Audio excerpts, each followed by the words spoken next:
Bon, peut-être que c'est une manière de dire, écoutez, je ferai une déclaration du genre,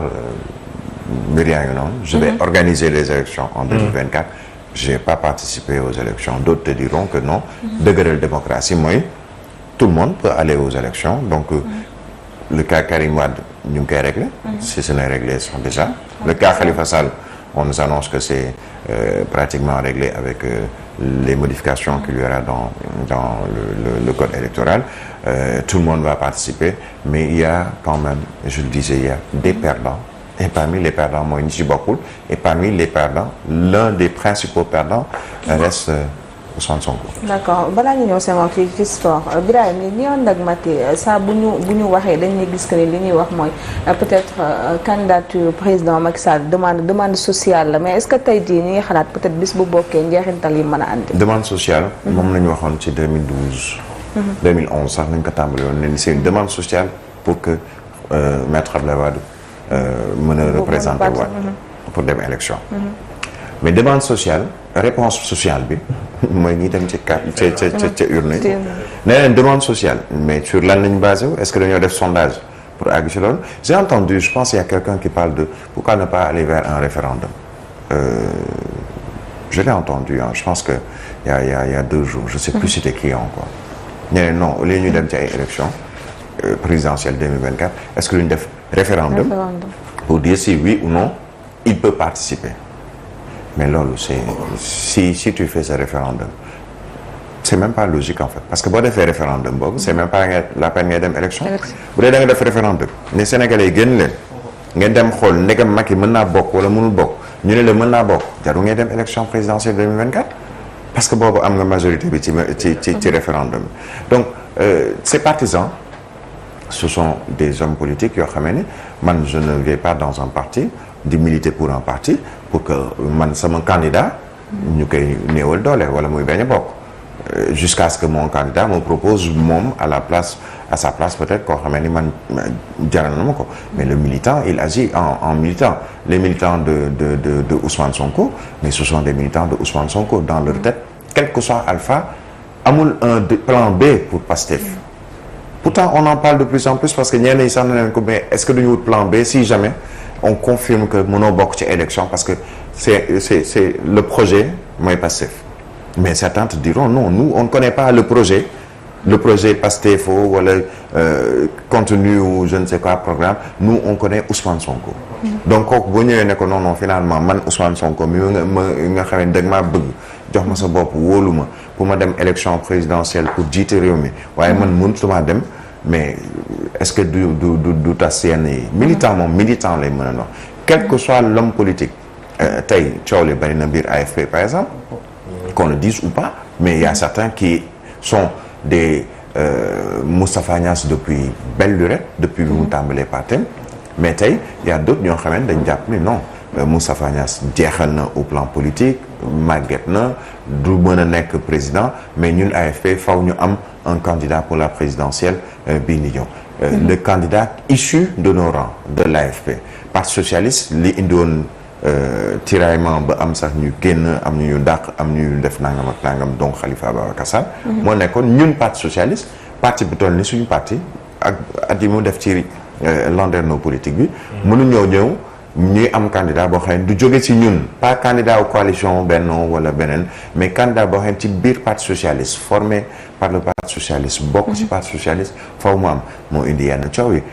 est-ce que dinañu jëm ci même position bi en 2024 plutôt parce qu'il y a des militants de Benno mais il y a plus des militants yu dëggu des différents partis qui constituent Benno Bokk Yaakaar c'est valable pour Yewwi Askan Wi c'est valable pour nu ñu koy waxee Wallu entre autres le militant moom il reste militant il a un leader il y a certains militants nag yoo xam ne ñoom c'est pas question de kii mooy leader bi mais lii mooy projet bi mooy lan peut-être que lii la mooy suñu idéologie socialiste libérale néo nangam marxiste léniniste kooku quel que soit le leader du parti ou de la coalition le militant reste militant du parti pas d'une personne mais fii on sait que ce qui se passe et comment ça se passe au Sénégal prenons le cas du Parti démocratique sénégalais il y a des militants de Maître Abdoulaye Wade et il y a des militants du PDS ñoo xam ne même si maître Abdoulaye Wade n'est plus leader ou s'écarte du champ politique yàlla na gudd fan lool ancien président de la République mais la ñuy jàpp mooy ni même bu fekkee nekku fa war na am benn plan B war na am beneen leader boo xamee ni projet wu PDS lay yóbbaale. Aujourd'hui on parle de Karim Wade, il y a des militants du Parti démocratique sénégalais quels que soient les leaders du PDS ils restent dans le Parti démocratique sénégalais. Est-ce que c'est valable pour les autres partis? Ça c'est peut-être l'interrogation par rapport mooy li ñu doon wax ni il faut que militants yi également ñu former leen ci wàllu idéologie mais est-ce que loolu amati na? Il y a des gens de la gauche yoo xam ne quel que soit alpha bêta jusqu'à l'extinction du soleil ils seront toujours de la gauche quel que soit le leader. Déjà même est-ce que secrétaire généraux yi est-ce que pare nañu pour céder la place parce que yaa ngi koy wax léegi avec l'exemple de l'AFP Moustapha Niasse waxoon na ne après élection locale 2022 justement après mu pusaat ko ne après législative 2022 mais jusque-là on est en 2023 presque en 2024 ba tey gi AFP amaguñu beneen secrétaire général jusque-là Moustapha Niasse est à la tête de l'AFP raison pour laquelle même peut-être loolu mën na nekk moo justifier la sortie de Alioune Sarr pour mën a def mouvement pour jëm élection présidentielle 2024 est-ce que encore une fois secrétaire généraux yi pare nañu pour céder la place aux plus jeunes. Ouais, mais mooy l'éternel débat qu'on va toujours poursuivre au Sénégal mooy mbirum parti politique maa tabax sama juma maa ci def sama xaalis maa jënd tapis yi. maa jiite loolu on se souvient des propos de Moustapha Niasse maa ngi koy nuyu bu baax a baax j'espère que mu ngi ndekk bu normal parce que Niasse la sant ci li indi woon rupture ak Malick Gakou saaga sax am na fa parti bi maa ko moom au Sénégal ça fonctionne comme ça man maa ko moom maa ko tabax maa ci def sama xaalis maa koy jiite wala man maay tànn ko koy jiite mais kenn du ma ko tànnal du amul ay congrès amul ay nangam lu ñuy wax congrès sans débat c'est ça maa ko moom maa ko defar maa ko sànc maa ko moom maintenant tu parles de secrétaire général débat boobu mu ngi yàgg am mooy est-ce que par exemple même dans le dialogue doon secrétaire général wala président au parti en même temps nekk président de la République ndax du indi ay jafe-jafe doon nangam mais configuration parti politique yi au Sénégal pas tous parce que je parlais de la gauche par exemple la gauche ñoom amuñu kii boobu amuñu problème boobu yenn partie de la gauche du question wu man maa ko tabax wala nangam mais ñoom concept la ñuy yóbbaale idée la ñuy yóbbaale idéologie la ñuy yóbbaale ku ñëw nekk ci kaw tamit da ngay épouser seen idéologie. La gauche ban parti ak ban parti par exemple. Non mais si tu prends par exemple les muy AJ PADS LD MPT après yooyu les partis ay gauche ay marxistes léninistes ñoom xooluñu secrétaire général bi mooy kan il te juge pas selon ton faciès comme on dit wala yooyu yaa indi sanc parti bi ñooñu c'est plus des idéologies yoo xam ni Diop Decroix day jógee fële Landing jógee fële keneen ak keneen jógee fële ñu booleendoo ne ni ñun lii mooy suñu idéologie nañu taxawal benn mbir ñoom ñu def seen i congrès def seen i waxtaan ne ni diw la ñuy jël Alamine jiital Alamine bu demee ba ci biir ñu xam ne peut-être Alamine jiite bi muy jiite ñun doyuñu tax la ñu bëgg moom ci suñu wàllu idéologie mëtalu ko mais ñu jële fa Alamine teg fa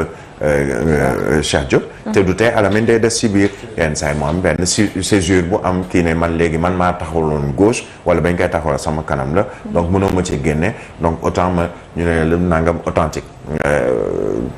LD authentique wala ASI authentique wala nangam dem nañ fa ba tribunal par exemple entre Mamadou Diop Decroix ak Landing Savané pourtant c'était le numéro 1 numéro 2 mais pour te dire que ñoom loolu moom mooy seen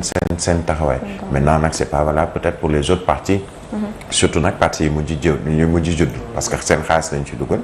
ki koy santi